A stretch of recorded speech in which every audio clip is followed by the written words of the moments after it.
Garcia Blaze, your vaccinated Tequila Onda radio show host. It's been a while. Obviously, the pandemic prevented me from feeling comfortable enough to come to the studio, but since I've received my Johnson & Johnson vaccination, I'm much more comfortable and feel like I can come, here freely. And my producer, Osvaldo, has been vaccinated as well, Yeah. so it's uber safe. So, first of all, I do have a special guest, Carlos Carbajal. Hi, Carlos.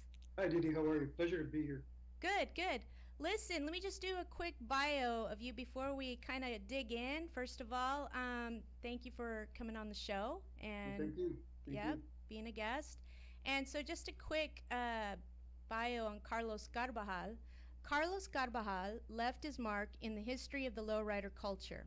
He is from California, and he believed Ruben Bugs Ochoa, Bugs is his nickname, who Right. was inducted in 2008's Lowrider Hall of Fame as a craftsman honoree, was a pioneer and had a vision. And he came afterwards, after Bugs, shortly thereafter. In Right. fact, Bugs and Carlos, now correct me if I'm wrong, Bugs and Carlos were the first ones to have the first indoor lowrider show in history. Yes, that's correct. Yeah, I Right before everybody was doing car shows out in the parks, but we were doing indoors. First one. Uh huh. And so Bugs and Carlos were also one of the first ones to have an actual judging system and a judging crew, and they had a reputation of not having anything to hide. So much so that they would stick around after the shows so people could talk to them and they could answer accordingly to whatever complaints there were or questions. Carlos soon bought a 69 Camaro, and Bugs actually painted it. He no longer has it, but when he did enter the Camaro into the lowrider shows, that Camaro would win. And within a 6-month period of his getting into the lowrider scene, Carlos was initiated into the group Car Club. So for those of you group car clubbers, Carlos weren't you from the East LA chapter and group? There was only one chapter at that time, and yeah, we were big. We had like almost 200 members. It Wow. was quite a car club. Quite a car club. What's it at now? They have different chapters. They might have about 200 guys right now, but it's all different chapters. Arizona, where you're at, Phoenix, and Inland Empire, San Bernardino, Riverside. They're all over. Right. So, as for learning the craft of judging a car show, Carlos gives full credit for his education to Bugs. You said here that you learned a lot and give credit to Bugs for the way you learned how to judge cars, and he got you involved in the judging aspect and judging for, car shows such as RG Right. Canning, and it enabled you to see work like the Bob and Sons interiors and crazy art paint jobs. The best of the best were out there at the time and were winning like anything else. You got better and more experience. Years after you got out of Group Car Club, you're a retired car club Mhm. member of Group. Bugs and Roland Rios had your own crew and were judging up and down the states. So there was a little bit of racism back there, wasn't there? Well, that's why we decided to form. Bugs and I decided to form Show and Custom. We did that to have the lowrider car shows up and down the state, like you said, and there was a lot of prejudice. And there was only one award at RG Candy shows and ISCA shows. We call them the white boy shows, because back then that's what they were.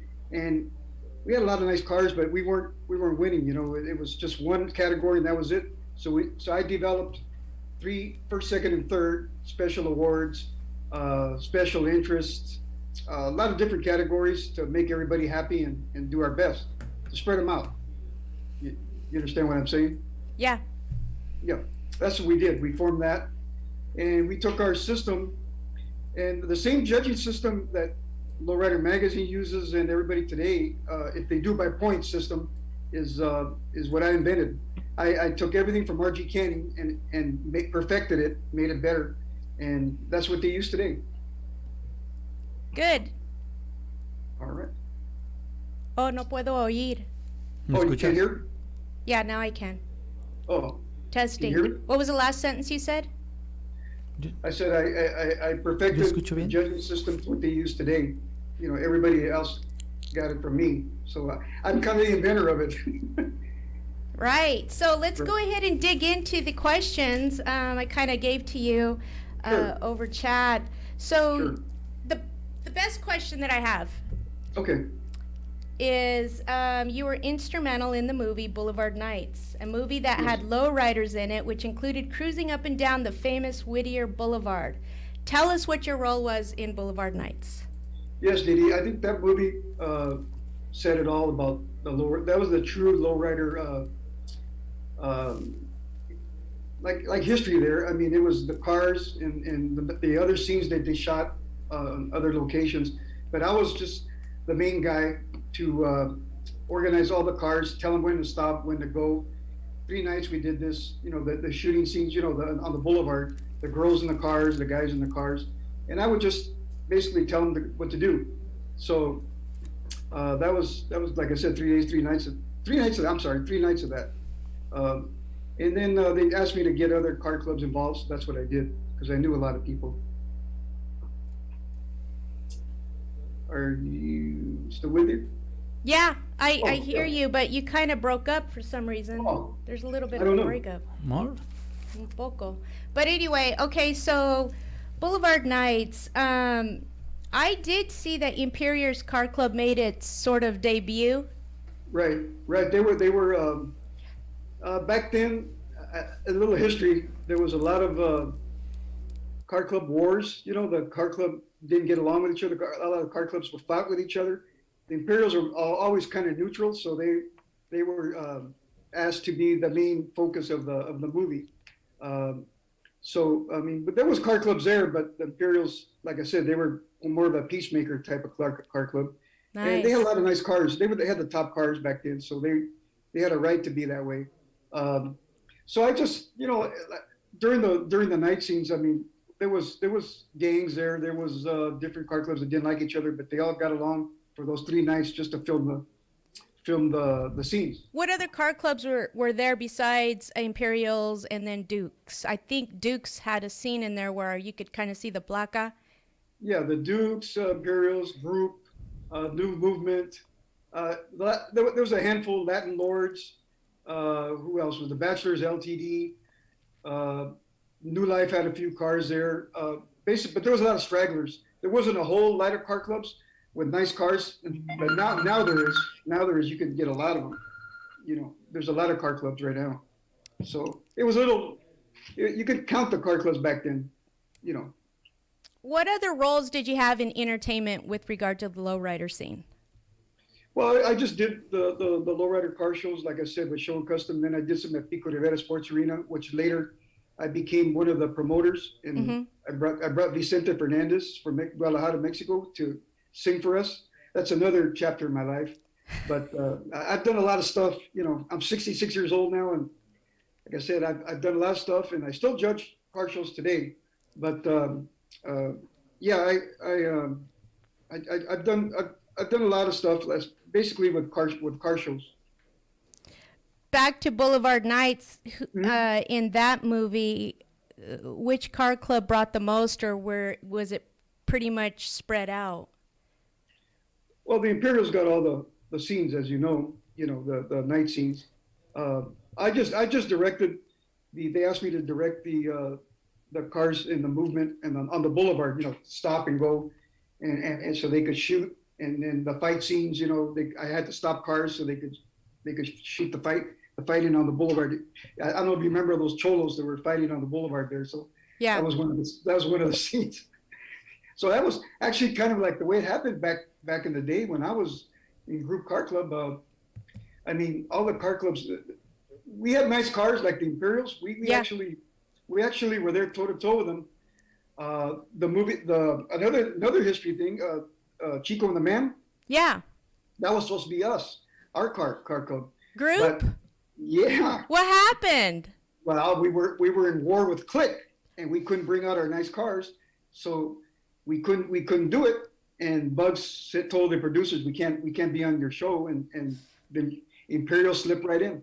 Oh, with wow. Gypsy Rose, and the rest is history. Yeah. Wow, that's a nice little tidbit. What other movies were you involved in? Just Corvette Summer. There's a lowrider scene in that, but my car didn't come out because I was taking a final exam in college, and I didn't want to lend my car out to the movie guys. They'll chip it and they'll destroy it. So my car never came out in that movie Corvette with Mark Hamill, the actor from I think Star Wars. Yeah. Yeah, with him, and then Heartbreaker. I helped get him some cars for the movie with Fernando, the actor Fernando Allende, back in the 70s or 80s. I can't remember, but I helped him get. I just helped him get cars in that movie. Oh, okay. But that's basically it. Well, You it's know. not basically it because you actually helped my executive producer, Eddie Cardenas, who I've also known for a helped long time. co-direct, and he said he was a good friend of yours, and you guys grew Oh, up together. hmm. And your role was instrumental in our Cultura TV pilot that Right. we finished filming. And so thank you for that. I wanted to You're publicly welcome. thank you for that and Eddie, because you got us the best car for that moment. It's supposed to be a 70s moment, and that Yeah. Grand Prix is owned by Ruben Right. Good Rivas, friend of mine. Good friend of right? mine. He's a Hmm. retired lifestyle car club member. Yeah. I mean, he was like the best person that you could ask for because every time we would take a break, he was out there, you know, just Cleaning the dusting car. it up and cleaning it. Yeah. And by the way, he'll tell you this. I was just a nervous wreck when the young actress would hand over the tools to the character dad. And I was just hoping to God that a tool wouldn't fall on the paint job. But yeah, Yeah. thank you for Yeah. that. Oh, So, you're welcome. Yeah, Ruben's had that car for quite a while, and it's a beautiful paint job. That paint job's like 20 years old, I believe. wow. But it still looks good, and it's a unique car because it's a Grand Prix. All you see is Impalas and Caprices, but that's a Grand Prix. It's a nice, different car.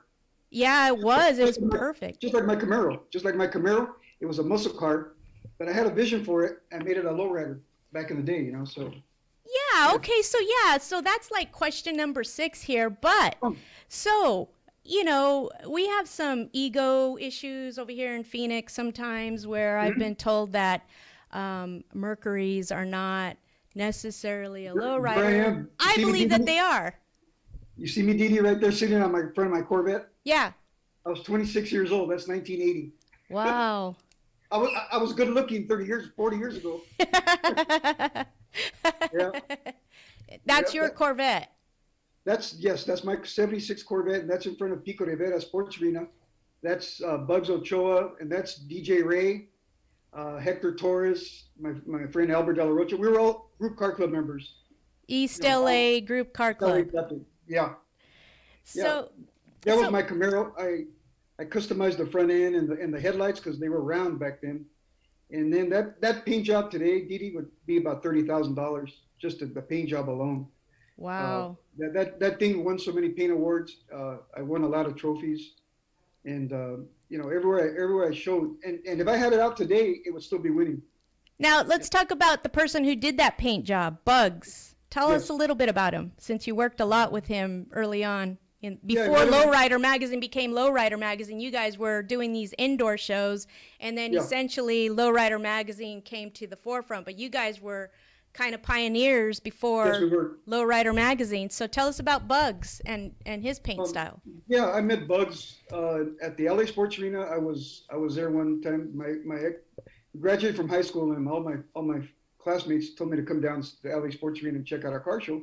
That they were in the club, and I wasn't into it. I didn't know a lot about the car club, lowrider car club. So I went down there and I got hooked. I saw all the paint jobs, and I saw Bugs Ochoa organizing a car on a turntable. And I approached him. I said, "Hey, my name's Carlos," and he goes, "Oh, nice to meet you." And I go, "I got a car. Would you paint it?" He goes, "Well, get in line, because he had a lot of guys that wanted paint jobs." And the guy was just like Nostradamus. I mean, this guy would create paint jobs. He made so many famous cars, and he put the Group Car Club on the map. That's how we were kind of right there with the Imperials. I mean, as far as toe-to-toe competition, in fact, in '74 we broke out at the LA Sports Arena. We had about 25 cars, and they, every everybody was in awe of us. I mean, we just it was a beautiful time. So So, in the Lowrider magazine article written about you, you Hmm. discuss some of the car club wars that took place and how you prefer a more amicable approach when it comes to egos. Do you believe machismo had a role in the car club wars? Well, that goes on today. There's, unfortunately, in our Hispanic community, the Mexican Americans, we're always jealous of each other. One tries to succeed, the other ones try to pull them down. And for me, we had show cars and we had a lot of money in these things. And then for somebody to come and bumperjack and break our windows and or blow them up, whatever, it was didn't make any sense to me. We put a lot of money into them, and just can't we just get along, like as Rodney King said? But uh, but yeah, it was just some. There were more gangbangers, in a lot of those car clubs, that didn't have nice cars, and they would just start trouble. Just they get drunk and they start trouble, and then if you're in the boulevard, you have your car that you're trapped because you can't get out. It's bumper to Yeah. bumper, and they can bumperjack your car right there. And I've seen it all. I've been through it. I've been Oh shot at. man. Oh God, I lived it, so I know what it was. Today everybody gets along. I mean, all the car clubs, they're old guys like us, and they know they have a lot of money in their cars, so they there's no more. There's really no more egos like that. I don't feel the Yeah. tension anymore, Didi, as far as Good. hatred. I mean, it's a different time. Yeah, Back then, I've yeah. seen a little bit of the egos over here in Phoenix, so we're not. I don't think we've quite caught up to California. I hope we do. Just doing this movie, uh, Mhm. I've seen it. Oh, It yeah. can be ugly. I haven't seen the whole, people jacking other people's car. Thank God. But I've heard the threats, and I don't like that. But I hope it continues to be on the right path, and things continue to be No. more amicable.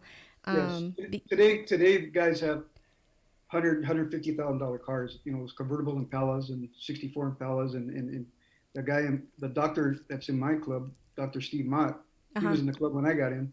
He's got a 58 Bel Air convertible, Mm-hmm. and his father, Stan Mott, worked for GM back in the 50s, and he designed that back fin. Oh So wow. that's why Steve bought that car, I think from Barrett Jackson. He paid like 105,000 for it, Wow. and it's a beautiful Bel Air. I mean, original, and Yeah. and the guys have a lot of money in their cars nowadays. I mean, Lifestyle Car Club. Yeah. I've never seen a club with that many show cars. They have at one time they showed like 100 cars at the LA Convention Center, all painted, all upholstery. Joe Ray has that club. They set the standards. As far as members. Mm-hmm. I've never seen a club like that. But yeah, the Imperials, their longevity with show cars, they've done it, for many years, 50 years, and we're Mm-hmm. going to have our anniversary this year. Our group car club, East LA, I hope you can attend, is going to be our 50th anniversary Oh wow. in November. I'll invite you. Yeah, that's And my birthday month. oh, okay, good. Yeah, it's right here. Yeah, and it'll be, our club, I got to say, I think I know it's the biggest. We had the Yeah. best dances. We had a following back in the 70s. All the girls would follow us. I mean, we were what was happening back then. Hollywood Palladium, Queen Mary. We had big, giant dances, and everybody would follow us. And I don't believe we'll ever see another car club like the group car club East LA, the early 70s, the mother chapter. We just had it all. We had, as we say, we had show cars. We had dances. We had the biggest club, and we had chingazo material, as they say. We had it all. So I'm legit enough to say that the group East LA Car Club was probably the top car club of all time. Ah, yeah, there's the bias. There's Yeah, the. yeah, no, no, I'm I'm just just kidding. telling it like it is. I I'm mean, just kidding. you know, we had it all. Painters, we had upholstery guys members that do upholstery, Yeah. chroming. We had some early show cars back, like we started in 71. We already had a couple of show cars right there back in 71. So yeah, it was a big car club. It got out of control though. It's too big. So, what was the female role like in the lowrider community in the mid 70s to late 70s? I just, I'm an old man, bear with me. I just remember the most popular female car club back then was the Ladybugs. They had Volkswagens and they fixed them up and they were called the Ladybugs. I think they were from Pico Rivera. And there was other girls' car clubs, but they were mostly social clubs back then. There weren't too many female car clubs, but I think there's some now today. I haven't seen them personally, but I know there's some. There's an all-female lowrider club right now, but I from Pasadena, I believe, but I don't know the name of them. Yeah, I believe the Phoenix area all female lowrider club here, don't quote me, was Phoenix or Las Unicas, I believe, is what JR from Sophisticated Few told me. Okay. So, how have you seen the female role evolve within the lowrider community? I haven't. I judge car lowrider shows. I've been around a little bit, but I don't see them involved as much as I just see them there, but I don't see them involved as far as cars. They might be driving their boyfriends or husbands' cars, but I don't see them involved so much. Maybe, like I said, maybe in Phoenix or Texas or other Colorado, maybe they do, but not here in LA. I don't see. It's mostly just old veteranos that have the cars. That Yeah, I see. I've seen female lowrider owners here. Tina Isco of Sophisticated Few. She's one. She's got a beautiful Bel Air. Let's see. Gabriel Gonzalez's daughter drives has an Impala. I've been seeing more and more. It seems like here, and I was just kind of curious what the market was in California, what it was like. Yeah, like I said, I don't run right now since COVID's been down for over a year. I Yeah. haven't done anything, so I really don't see. I have been out there, Uh huh. to tell you the truth, but when I was out there, I was just doing mostly uh, small shows. Pomona Girls Catholic High School, uh, El Monte, California. Their car show. I judged that one and a few more small ones, church ones. But the last big one I did was the Super Show in Vegas a couple of years ago, and since they've been down, they haven't had it either. So not really. I haven't seen too many. Explain a little bit about the point system. What is the most points a lowrider can receive? And when someone complains about the judging element of a car show, how do you substantiate your scores? Well, I'll give you just an example. There's probably 250, 300 points total, but they're different categories. But I just look for body modifications. Like there's stock, mild, custom, semi, and full custom, and then there's radical custom. But of course, I just look for, like, if you're a full custom and a radical custom, and you have undercarriage and chroming and body modifications, like chop tops and suicide doors, suicide trunk, you're gonna win most of the time in the car shows because you got the most points. The body modification points, there's maybe up to 50, and if you get a radical or full custom, you're probably almost there. So you're already eliminating the other guys. Yeah. And then the quality of the door jambs, undercarriage, engraving. I look chrome. There's only so many points, Didi, for chrome, for paint, upholstery, accessories, display. You follow me? Yeah, I do. Yeah, and I can go to any show, just walk in, and I Yeah. already know just who's in the running and who's not. Just by looking around. It's because there's a lot of stock customs. Just stock cars with just with wires and airbags or hydraulics. But Yeah. the money guys, put 100,000, Yeah. 150,000. Those guys are in the running for the big prize. Totally. We've in fact in my pilot we have a $150,000 car. Gabe Gonzalez owns that. It's a ragtop Impala, beautiful, beautiful car, undercarriage, everything is all done up. Are you seeing an increase or decrease of classic and or lowrider shows in light of popular movies such as Fast and Furious? Is there a Yeah, there's some car clubs in LA called Los Angeles car clubs, LA Times. They have those $150,000 cars. I mean, no, they're out there. They just had a show this Sunday at Lincoln Park. Dino's Bomb Squad, I believe. in Lincoln Park, and they had a lot of lowriders there. I mean, they're still out there. I mean, it hasn't decreased. It I hasn't think, decreased. Good. That's good to know. no, the lowrider movement is still moving. It's just that, like I said before, the movie Boulevard Nights is to me is the most closest thing to the actual lowrider scenes from back in the day.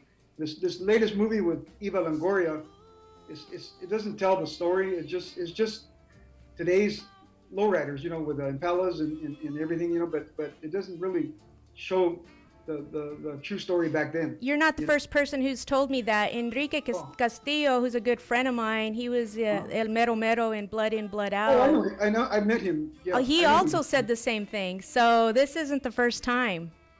It's just not. Yeah, these foreigners come with money, and like I said, these white guys, and they don't know, and they have their vision of a lowrider movie, and they don't go to the right people like us, like you and me. Yeah. That's what now. Yeah. So when somebody complains about the judging element of a car show, how do you substantiate your scores to them? In other words, do you show them the score sheets? Yeah. I basically show them their sheet, tell them what they did wrong, and I show them the car over there.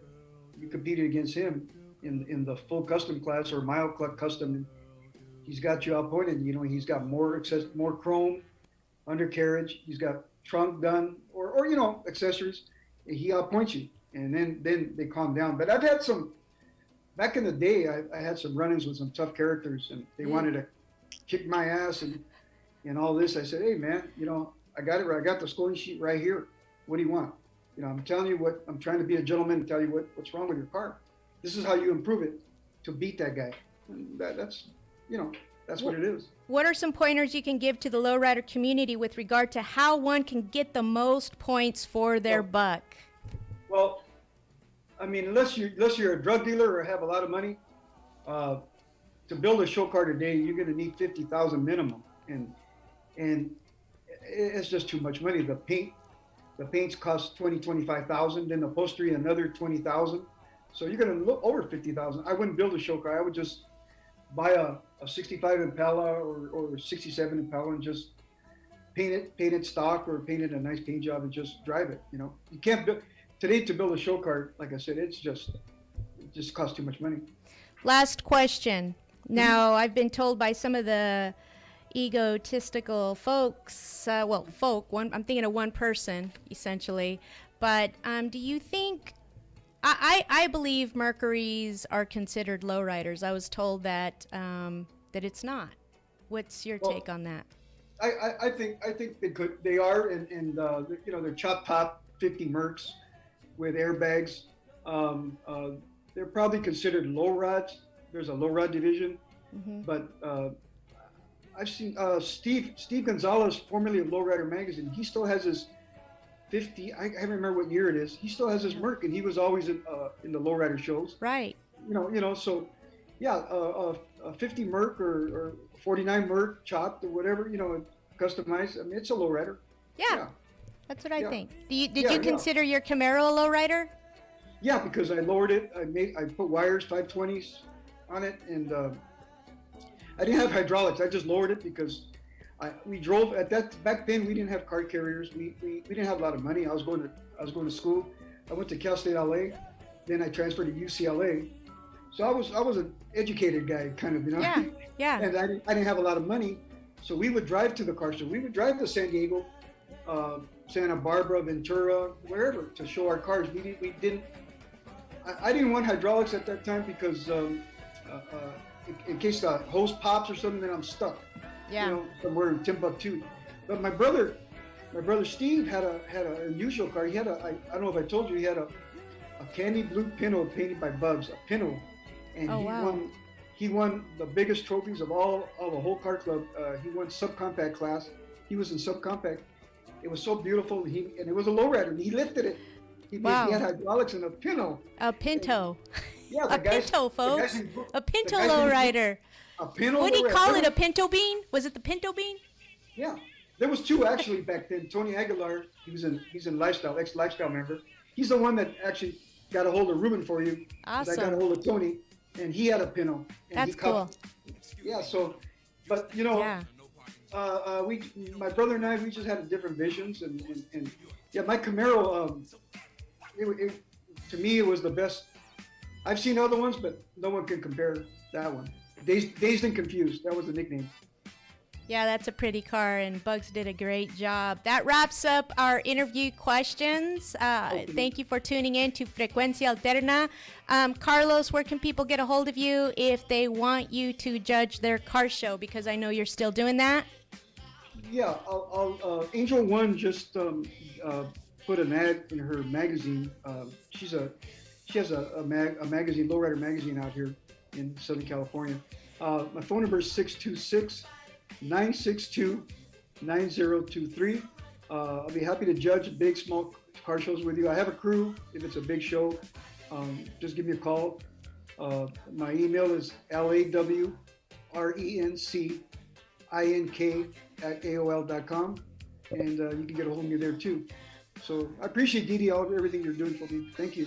Thank you. Thank you for being a guest, and thank you, Osvaldo, my producer, for doing this special Cinco de Mayo special. It's been a long time, and I'll be doing this on a monthly basis. And the next interview we're going to have a couple of actors as our guests from Los Angeles, California. So tune in next month. Thanks. Peace out. Didi, you're the best. Thank you. All right.